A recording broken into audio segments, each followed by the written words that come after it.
Okay, guys, welcome to today's lesson. If you weren't in the class today, I'm just going to run through what we went through. It's obviously important for you to link up with your team members because many of them will have actually started these tasks already.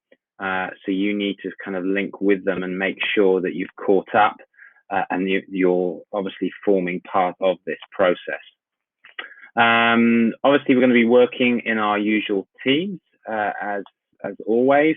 The first thing we did was did a bit of reflection on some of the challenges that you went through. Hopefully, you had an opportunity in this last week to speak with some people within your community. Remember, it could be your neighbors, could be family members, could be strangers. But we wanted to look at some of the challenges that you had with speaking with people in terms of the information that you got, so that you can try and reflect on this, because this is an important part of the community project and something that you will need to go and try and work on later, okay, in terms of getting people's perspectives around your issue. We then sort of fed back to the class in terms of what these challenges were, how would we resolve these in the future, and also identified some of the needs within our community. And students had a chance to add this to their process journal as you're going. Remember, anytime you see this this sign or this little logo on the bottom right-hand corner, that means you need to be adding a new post to your process journal. Okay, so please make sure each time that you add that to your journal. We then went through what you kind of looked at last lesson, where you would hopefully have created a spider diagram looking around one of your community issues, and where you've come up with a series of ideas about how you might take action. Okay. And we wanted you to kind of feedback again as a group in terms of what you might have come up with here. So, coming back in terms of which communities you really think you'd like to support, and ways that you might take action to support them. Okay, we understand this might change, this might evolve as we go along, but we want you to start kind of coming up with some ideas here. We then looked at your community project in the context of what is actually known as the global context. Okay. By linking these projects to these global contexts, it allows us to develop more of a direction in terms of where we want to take our research, and answer some of the key questions, as you can see on the left-hand side here, in terms of why am I engaging in this service? Why are these issues important? All right.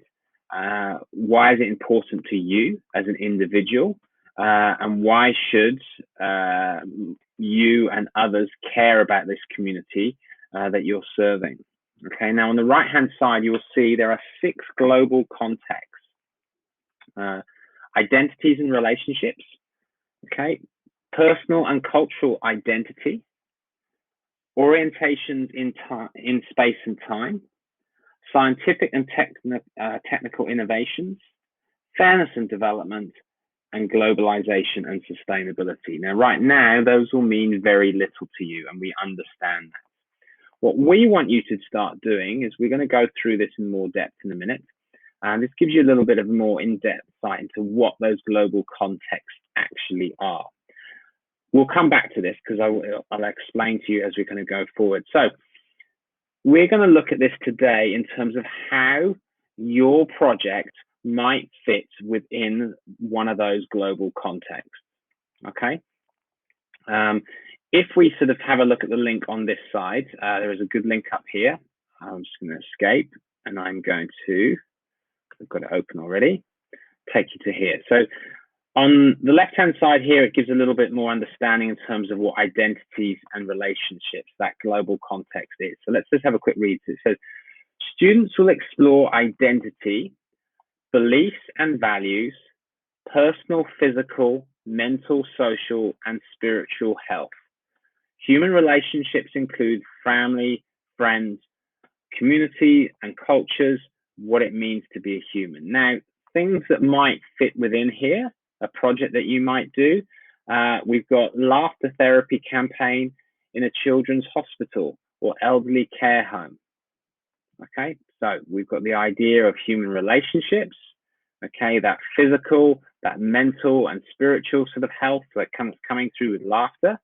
Okay, we've got a similar sort of thing here, researching the effects of sugary drinks on digestion and developing a campaign to promote healthy choices available from the school canteen. All right, so this is the way you're going to take action, but we can see our focus again is linking back to health and things.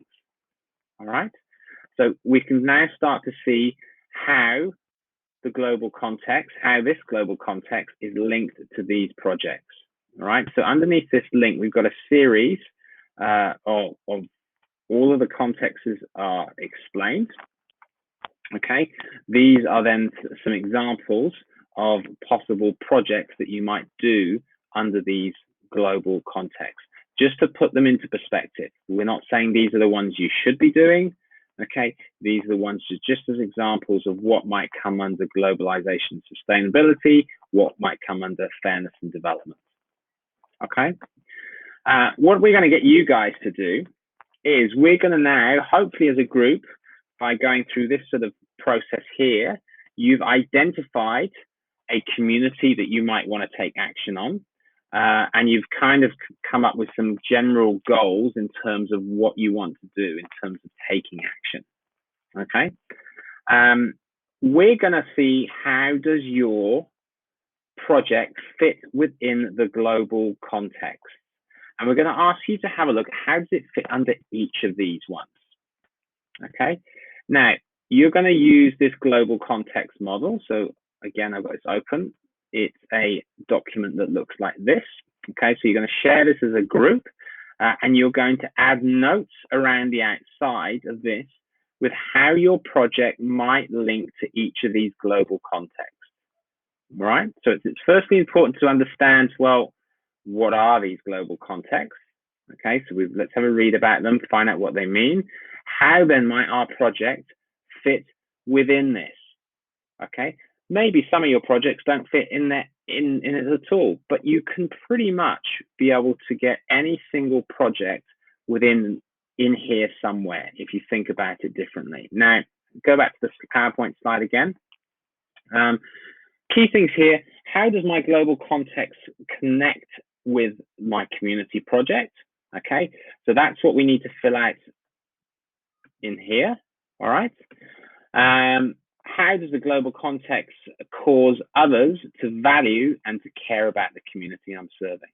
Okay, now let's have a look at those two questions in regards to those global contexts. So imagine I was doing a project on the pink dolphins here in Hong Kong. Okay, I recognize there's an issue, there's a massive declining population. I want to start an advocacy campaign to promote awareness of the plight of the pink dolphin. Now, I'm going to have a look at this. How might this project fit within the global context of each of these sort of 6 global contexts? So let's have a look at the first one, identities and relationships. I might say, okay, well, beliefs and values. So I might look in terms of, well, what are people's beliefs and values around the world in regards to dolphins? How do we relate to this very clever, animal that we've long had sort of associations with as humans?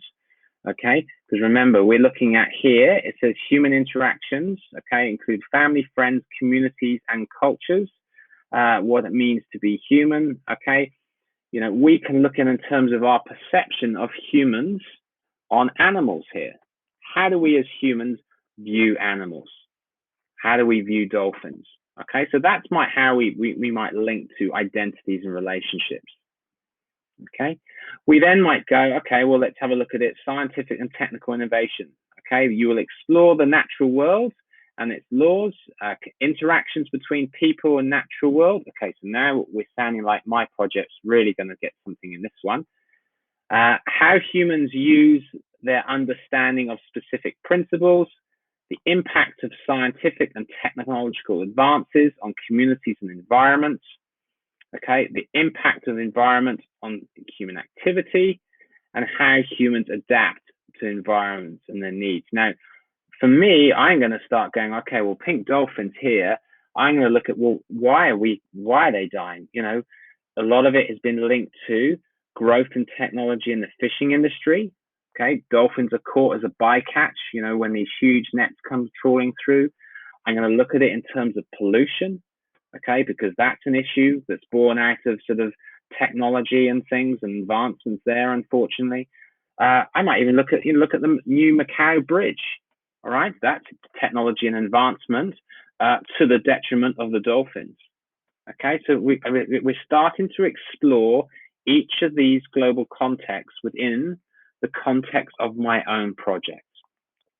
Okay, so your main task today is to be working on developing this planning sheet in terms of how your project could be linked with each of these global contexts. So you're going to write your project focus in the middle and then start making some notes around the outside here.